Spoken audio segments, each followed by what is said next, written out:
My best friend had a much more fulfilling life than I do. I had always been very jealous of hers. I want all what she had to be mine, even her husband. I'm Linda, 23 years old, and I live in a tiny town in Gloucestershire with my 24 years old good friend Amy. We talked about everything, from our early years to our aspirations for the future, but Amy had it all. She was a stunning, accomplished woman leading a full life that included a home, luxurious living, and a devoted spouse. Gave me the impression that our destinies were taking very different turns. I led a life of misery and mediocrity, with my uninteresting appearance and employment. When I look at Amy's life, I can't help but feel jealous.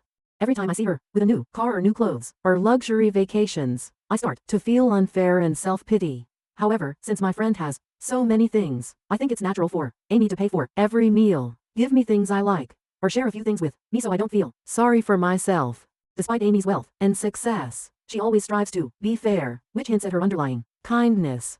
This aspect of her character, alongside her luxurious lifestyle, only makes me envy her more, though I can't help but respect her for it. The mix of Amy's advantages, her generosity, her fairness, and my envy, creates a complicated picture of our relationship. Her life reflects what I want, but also what I lack. Yet her actions somehow create a connection between us, even amidst the jealousy and admiration I feel towards her. Sadly though, my envy and sense of competition stem from constant admiration, which made me want to take everything from Amy. As a result, I began to pay close attention to everything she did, hoping to find some mistake that would justify my unhappiness. Then, I would have a reason to make her husband mine. In the middle of the glittering gala, when each glistening chandelier appeared to vie with Amy's amazing universe, a small, annoying thing happened. I saved money and partied with a lot of joy to get my favorite outfit, a jade green dress that I had always wanted. Every time I put the dress on, I felt more secure because of its deep green hue, which complemented my quiet, collected, yet self-assured demeanor. Amy, caught unaware amidst her gleeful laughing, carelessly spilled her scarlet Pinot Noir, staining my cherished dress. Amy offered to buy me a new one in her favorite shade of smoky purple in exchange for replacing mine. She remarked it fit me better, and gave me a more refined appearance. Her gesture was lovely, but I wasn't fond of the new tint. Instead of purple, I had intended turquoise. True to her promise, she showed up with a swanky smoky purple dress, her eyes gleaming with generosity. For her, it was but a small price to pay, another couture added to the heap of frivolities, but that dress to me was a symbol of the lot that I didn't have, and everything that Amy did. She rewarded my acceptance with a radiant grin, pacifying her conscience at the quick resolution. The fact that I had to alter my attire due to her error irritated me. Amy could never know how much that blue outfit and her kind smile meant to me, because she lives in such a luxurious world. Amy has the opinion that if something is broken or lost, it just needs to be replaced. Given this perspective, I wonder if she will similarly show her resilience and move on to someone else if her fiancé is no longer with her. Coincidentally, I had the opportunity to observe Amy's reaction when she suddenly discovered her husband was having an affair. Amy suffered from pain and sadness. She was lost and didn't know what to do. When Amy's husband cheated on her, it proved how wrong she was to think everything can be replaced like broken things. I really don't agree with how she sees things, so I thought about making her husband cheat again to teach her a lesson. I wanted her to realize that people and feelings are not things she can just swap out. I knew it's not just about hurting her, it's about showing her that some things are special, and she can't replace them easily. Acting on impulse, I changed to the muse style because I wanted to show myself as a simple person, not smarter than the man. I think I am myself, not fake, and this is better than the way Amy lives lavishly and shows off to her husband. Gradually, my comforting words began to bring brightness to many things in his life. I'm sure Amy doesn't do those subtle things because she's only focused on the outer shell of the relationship. Specifically, I began observing the subtleties of his life, assessing his desires and meeting his needs. With complex delicacy, I immersed myself in his world, my words becoming a balm for his painful existence, my gestures a tacit promise of understanding. Soon, half a year had trickled away, painting our bond with colors deeper than mere friendship. Every fleeting glance held a story. Every word uttered dripped with an indiscernible trust that was uniquely ours. He had started weaving his existence around me, and I, reciprocating his sentiments, found myself relishing this unexpected turn of events. I was amazed at how well my plan was working as the days went by. Deep within myself, a torrent of emotions unfurled. The adoration I was receiving acted as an intoxicating potion, drawing me further towards my unspoken desire. In the labyrinth of fleeting moments and lingering emotions. I allowed myself to bask in his admiration, the appeal of being desired blooming in my heart like a beautiful, dangerous blossom. And it was Amy's unspoken negligence, her absorption in her grandeur that subtly coaxed me into acting on my deepest thoughts. My envy and Amy's negligence morphed into a venomous cocktail, prompting me to encroach on her territory, one stolen glance at a time. He began moving in my direction, picking up on the compassion signals I was sending out. In her world of opulence I stood far less fortunate. My life was simple and devoid of the riches that embroidered hers, yet the universe conspires to give me with the one aspect Amy had been deprived of, her husband's companionship. Amy found out everything. I wasn't as fortunate as Amy, but even so I didn't care at the time, because Amy's spouse had already been given to me. Despite the upheaval, I felt a calm descend upon me. His affinity towards me seemed unwavering. Unperturbed by the disclosure, his warmth hadn't diminished, his trust still intact. And in those moments, I recognized the victory over my circumstances. I might not have been as fortunate as Amy in terms of material wealth, yet in possession of this newfound relationship, I felt rich in ways that Amy's opulence couldn't match.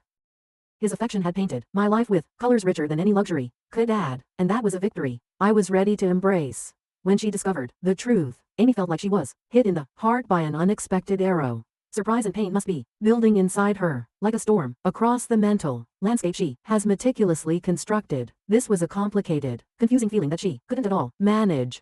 Amy's eyes went from being warm and loving to being icy and aloof. Amy was shocked to see how quickly I had gone from being her best friend to betraying her. Amy undoubtedly has a deep emotional scar on her soul from this ordeal that may never fully heal. Amy might have some concerns, some misgivings in her heart over my relationship with her husband. However, Amy decided to ignore those doubts cause she has complete faith in this close buddy. I was so sure about that.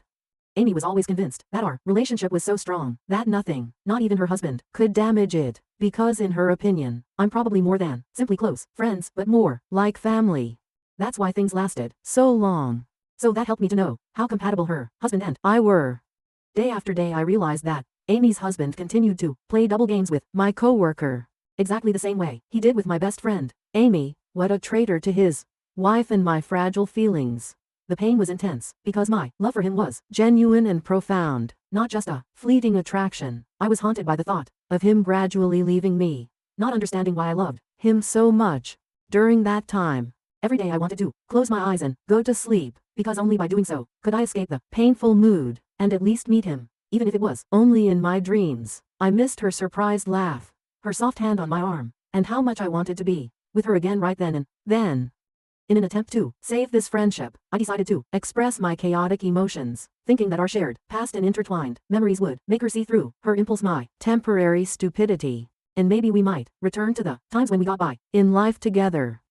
As I started to approach Amy, with the apology I should have said earlier, and my heart heavy with guilt, an unwelcome surprise was waiting for me. Who can predict what is about to happen? Amy, in a calculated but unforeseen move, bought the apartment complex I called home. A feeling of shock and overwhelm went through me when I learned about Amy's plan. Her offer was simple. She wanted me out of town as soon as possible in exchange for a small envelope of cash as payment for my lease. When I heard it, it felt like the ground beneath me had disappeared. I was left teetering on the edge of reality, grappling with Amy's cold, calculating judgment, which had literally driven me away from my home. Amy's cold determination was in stark contrast to the warm, friendly personality I knew. But here we were, crossing paths at another painful time of life, a place far removed from the pleasant confusion of our shared past. Life has changed, and so has Amy. Or maybe she's revealing a side of herself I never knew before. I had a really difficult time coming to terms with Amy's actual intentions. Amy's cruel side caused me to feel a strange mixture of feelings that I had never experienced before, which was a stark contrast to her innately kind disposition. Accepting Amy's new negative personality was like walking through a maze of confusion and hurt. The contrast between her past kindness and her current coldness left me feeling confused and emotionally exhausted. It was difficult to reconcile the person I thought I knew with the person standing in front of me at that moment. I had to accept that Amy's actions defined me, and worse, would determine my future. Despite the agony inside of me, has she always had these hidden agendas, or has her situation made her personality completely different? With no obvious answers in sight, questions raced through my head like leaves in a storm. Following the tumultuous events surrounding my betrayal and the unraveling of our friendship, life took divergent paths for both Amy and myself. Amy, resilient and resourceful, seemed to effortlessly navigate through the aftermath of our fallout. With her charisma and determination, she quickly rebounded from the ordeal, finding success and fulfillment in various aspects of her life. Amy's career flourished as she climbed the corporate ladder with unwavering ambition and drive. Her natural aptitude for leadership and strategic thinking propelled her to the top of her field, earning her accolades and recognition from peers and superiors alike. In addition to professional success, Amy cultivated a vibrant social life, surrounded by a circle of supportive friends who admired her warmth and generosity. Meanwhile, I found myself grappling with the repercussions of my betrayal of Amy, struggling to regain my stable life in the broken dreams. The pain of being alone lingered like a dark cloud, casting a shadow over every aspect of my life. Despite my best efforts to move forward, I felt stuck in a cycle of self-doubt and despair, unable to escape the grip of past traumas. While Amy's life seemed to sparkle with accomplishment and happiness, mine paled in comparison. I watched from the sidelines as she celebrated milestones and confidently moved forward, while I remained mired in feelings of inadequacy and failure. The stark contrast between our perspective paths was a constant reminder of my failure and deviations in perspective and character.